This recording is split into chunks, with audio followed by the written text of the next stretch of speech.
Conor McGregor and his team are refusing to give up hope of headlining UFC 300. The Notorious' long-awaited comeback fight against Michael Chandler was seemingly on course to top the bill of the historic card after it was confirmed they wouldn't duke it out this year. UFC President and Chief Executive Dana White, however, recently poured cold water on that prospect, much to the surprise of many. But both McGregor and his manager are keen for his eagerly anticipated comeback fight to headline this historic April 13 show. Paradigm Sports chief Audie Attar told MMA Junkie, if it was up to him, he'd be fighting Saturday.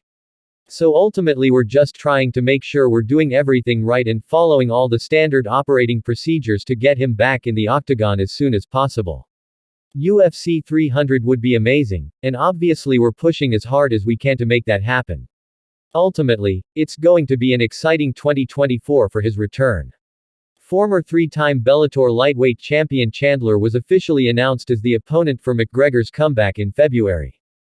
Doubts over the fan favorite being the man to welcome the superstar back to the octagon, however, have grown with each passing month. But Attar said, "Look, I think that's the likeliest opponent. They just did The Ultimate Fighter together, and I think the fans want to see that fight, but there are other opponents as well. At the end of the day, the UFC is still keen on Michael Chandler, and unless something changes there, I certainly think that's who's going to be."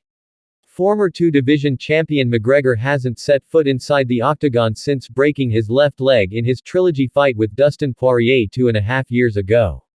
The Irishman has undergone a painstaking rehab to get himself fighting fit and recently pleaded with the UFC brass to give him a date for his return. He said, "I've been kept from my living for almost 3 years now. Understand that. I came through what I came through. I'm sitting on an injury and a loss. You hear what Alexander Volkanovski said. I relate. I must return to my way of living. This is my job. It's beyond frustrating. I just want the date. Give me the date, please. That's it."